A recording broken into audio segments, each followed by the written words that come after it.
नमस्कार, सेवा जोहार दोस्तों। मैं पुष्पलता आप सबका अपने चैनल पुष्पलता गोंडी किचन में स्वागत करती हूँ। आज मैं बनाने जा रही हूँ काकोड़ा की टेस्टी वाली रेसिपी बनाने, जिसे आप जंगली करेले के नाम से भी जानते हैं। तो चलिए अब इसको हम अच्छी तरीके से छीलते हुए इसकी स्किन को हम उतार लेते हैं। तो अगर ये जंगली करेला है तो जानते हैं कि आप कड़वा भी है, तो इसकी स्किन उतारना बहुत ही ज़रूरी। तो देख सकते हैं इसकी स्किन जो हमने अच्छी तरीके से उतार करके साफ़ कर ली है। और इसी तरीके से हमने सभी की स्किन को उतार करके इसको 2-3 पानी से धुल करके साफ़ कर लिए हैं। और अब इसे हम बीच से लगा लेते हैं चीरा। तो हम चाकू के नोक से इस तरीके से चुभाते हुए बीच से एकदम चीरा लगा लेंगे। और इसी तरीके से बारी बारी हम सभी की बीच से चीरा लगा करके तैयार कर लेंगे, जैसा कि आप देख सकते हैं। तो इसी तरीके से बचे हुए सभी को हम चीरा लगा करके तैयार कर लेते हैं। चीरा हम क्यों लगा रहे हैं हम इसे आगे भी आपको बताएंगे, क्योंकि चीरा लगाना बहुत ही ज़रूरी है। और अगर आप सभी लोग मेरी वीडियो देखते हैं तो उसको पूरा देखा करिए। अगर कहीं से कमी नज़र आती है तो कमेंट करके बताया करिए। थोड़ी सी भी पसंद आती है तो उसको लाइक कर दीजिए। अगर सब्सक्राइब नहीं किए तो प्लीज़ सब्सक्राइब कर लीजिए, क्योंकि ये रेसिपी जो है बहुत ही टेस्टी बनने वाली है। तो चलते हैं हम आगे के प्रोसेस की तरफ। अब हमने ले रखे हैं कढ़ाई, और कढ़ाई में हमने काकोड़ा को डाल दिए हैं। और अब इसमें हम डाल देते हैं 2 गिलास पानी भर के, क्योंकि इसको हम उबालेंगे। इसमें हमने 2 गिलास जो है पानी डाल दिए हैं। और अब इसमें हम डाल देते हैं नमक। नमक बहुत ही ज़रूरी है, क्योंकि यही जो है कड़वापन इसका अच्छी तरीके से रिमूव करेगा। तो चलिए अब इसको हम उबाल लेते हैं। ये बहुत ही टेस्टी जो है सब्जी भी बन करके तैयार होती है, भरवा भी और भरता, तीनों चीज़ इसका बहुत ही टेस्टी बन करके तैयार होता है। तो अब इसको हम कवर करके इसको 5 मिनट के लिए उबाल लेते हैं। तो इसको हम फटाफट उबाल करके तैयार कर लेते हैं। और अब हम चलते हैं आगे के प्रोसेस की तरफ।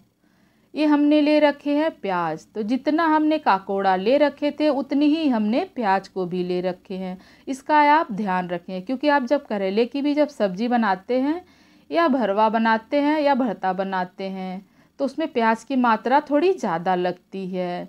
तो इसीलिए हमने प्याज जो है बराबर मात्रा में ले रखे हैं।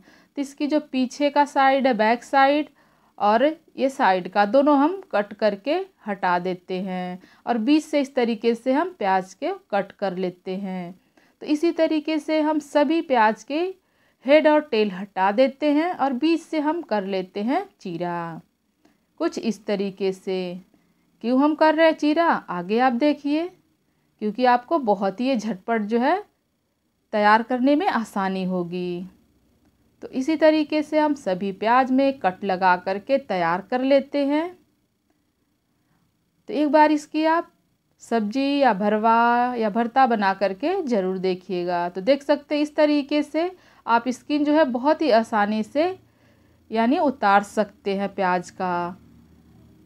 अब बहुत ही जल्दी आप उतार करके तैयार कर लेंगे, क्योंकि जितना देर हम करते हैं प्याज में उतना हमारे आंसू निकलते हैं। तो इसलिए इसको हम फटाफट इसी तरीके से कट करके इसको हम छील करके तैयार कर लेते हैं। तो हमने सभी को जो है छील करके कट करके जो है तैयार कर लिए। तब इसको हम बारीक बारीक कट कर लेते हैं। तो चलिए इसको हम पहले धो लेते हैं अच्छी तरीके से, फिर इसके बाद हम कट करेंगे। तो इसमें हम डाल देते हैं पानी, और पानी डालकर इसको हम धुल करके साफ़ कर लेते हैं। तो इसको हम अच्छी तरीके से धुल लेते हैं। और आपको अगर हमारी वीडियो पसंद आती है तो कमेंट करके ज़रूर बताया करिए। अब इसको हम बारीक बारीक एकदम कट कर लेते हैं। आप चाहें तो इसे मोटा भी कट करके तैयार कर सकते हैं, पर इसे हम बारीक बारीक कट कर लेते हैं। और इसी तरीके से हम सभी प्याज को कट कर लेते हैं। तो हमने सभी को कट करके तैयार कर लिए हैं। और अब इसके बाद हम डाल देते हैं मिक्सर जार में, क्योंकि इसे हम दरदरा सा पीस करके तैयार करेंगे। आप चाहे तो इसे खलबट्टे में कूट भी सकते हैं। और अब इसमें हम जो है प्याज को डाल दिए हैं। तो एक ही बार में इसे हम मोटा मोटा जो है पीस करके तैयार करेंगे। और अब इसे हम जो है 2 टुकड़े जो है हरी मिर्च डाल देते हैं। आप चाहें तो यहाँ पर धनिया की पत्ती भी डाल सकते हैं। मैं इसमें अदरक डाल देती हूँ। खूब ज़्यादा सा लहसुन की कलियाँ जो है छील करके डाल दी हूँ, इससे टेस्ट बहुत ही बढ़िया आएगा। और अब इसमें मैं डाल देती हूँ भरी हुई मिर्च, जो लाल वाली हम भर करके रखते हैं ना साल भर के लिए स्टोर करके, बस वही वाली मिर्च इसमें डाल देनी है। इसमें मैंने 2 डाल दी हूँ, बहुत ही बड़ी नहीं है, मीडियम साइज़ की मैंने ले रखी हूँ 2। और अब इसमें मैं डाल देती हूँ स्वाद अनुसार नमक। और अब इसे हम मोटा सा पीस लेते हैं। और जो काकोड़ा को भी हमने उबाल लिए थे, इसको हम कर लेते हैं ठंडा। थोड़ा ठंडा हो गया है, अब इसके हम बीज से इस तरीके से चम्मच लगाते हुए इसके बीज को हम निकाल लेंगे। अगर आपने जो काकोड़ा ले रखे हैं एकदम छोटा साइज़ का, तो उसका बीज आप रहने भी दे सकते हैं। इसी तरीके से हम सभी बीज को निकाल लेंगे। तो अगर आपको इस तरीके से कलौजी बनानी है तो बीज से इस तरीके से जो बीज निकाल लीजिए। नहीं, अगर आपको मेरी तरीके से इसका कलौजी बना के तैयार करना जैसे मैं बना रही हूँ, तो इस तरीके से कट करके जो बीज जो टाइट वाला है हटा दीजिए, नहीं टाइट वाला तो उसको रहने दीजिए। इसको हम पतला पतला कट करके तैयार कर लेते हैं, जिससे जो है भरता जो है बहुत ही बढ़िया बन करके तैयार होगा, या हमारी भाषा में कहें तो कलौजी जो है बहुत ही बढ़िया बन करके तैयार होगी और बहुत ही जल्दी बनेगी। तो कढ़ाई में हमने तेल डाल करके रख दिए थे सरसों वाला। और अब इसमें हम डाल देते हैं काकोड़ा को, जो बारीक का कट करके हम तैयार कर रखे हैं, और इसको हम फ्राई करके तैयार कर लेते हैं। तो चलिए इसको हम अलट पलट करते हुए इसको फ्राई करके तैयार कर लेते हैं।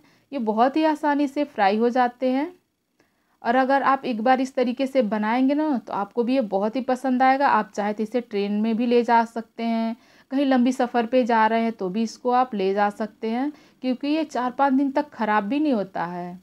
तो इसको अच्छी तरीके से हम फ्राई करके तैयार कर लेते हैं। तो देख सकते हैं इसको हम अलट पलट करके कुछ कुछ देर पे जो है फ्राई कर रहे हैं। और अब ये जो है बहुत ही बढ़िया से फ्राई हो चुका है। अब इसको हम तेल को जो है रिमूव करते हुए निकाल लेते हैं। जो बचा हुआ है उसको भी हम इसी तरीके से फ्राई करके तैयार कर लेंगे। तो देख सकते हैं तेल को हम रिमूव कर ले रहे हैं।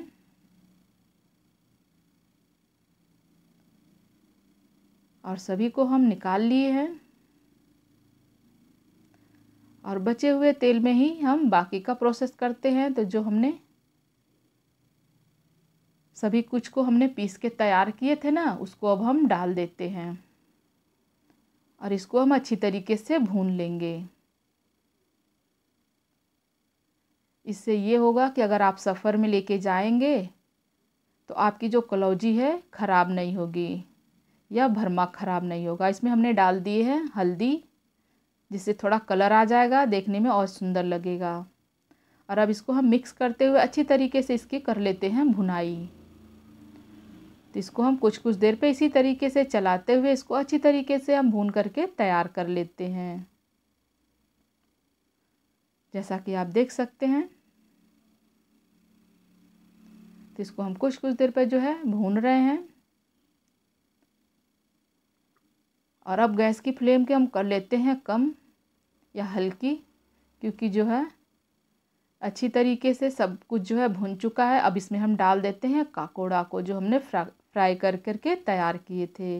और अब इसको हम अच्छी तरीके से मिक्स करते कुछ देर इसको और हम भून लेते हैं, जिससे अच्छी तरीके से इसका फ्लेवर जा सके। तो हम आपको बता दें, जब हम स्टीम कर रहे थे तो हमने बीच से चीरा इसलिए लगाए थे कि जब हम इसको उबालेंगे तो इसकी जो कड़वापन अच्छी तरीके से अंदर तक जो बीज का हिस्सा होता है ना, उसमें से भी निकल जाएगा। इसीलिए हमने बीज से चीरा लगाए थे। आप चाहे तो वहाँ से जो बीज निकाल करके इसको भर करके भी बना सकते हैं, क्योंकि जब भर के भी बनाओगे आप सभी लोग तो बहुत ही टेस्टी बन करके तैयार होता है। तो देख सकते हैं इसको हमने कुछ देर तक भुनाई कर लिए थे। अब इसको हम निकाल करके सर्व कर लेते हैं। इसको हम सर्व करके जो है तैयार कर लेते हैं, फिर इसके बाद हम आपको दिखा देते हैं। तो देख सकते हैं कितना बढ़िया जो है बन करके तैयार हो रखा है। ये बहुत ही टेस्टी बन के तैयार होता है और आपके परिवार को भी ये बहुत ही पसंद आने वाला है। तो एक बार इस तरीके से आप रेसिपी ज़रूर बनाइए और कमेंट करके बताइएगा कि आपको काकोड़ा की रेसिपी जो है कैसी लगी। तो देख सकते हैं इसको हमने सर्व कर लिए हैं। अगर थोड़ी सी भी आपको पसंद आती है तो इसको लाइक कर दीजिए। अगर सब्सक्राइब नहीं किए तो प्लीज़ सब्सक्राइब कर लीजिए और अपने फैमिली में, अपने फ्रेंड में, जहाँ तक आप जानते हैं वहाँ तक इसको शेयर कर दीजिएगा। और फिर मिलते हैं एक नई रेसिपी के साथ। तब तक के लिए नमस्कार, जय सेवा, जय जोहार। स्वस्थ रहिए, मस्त रहिए।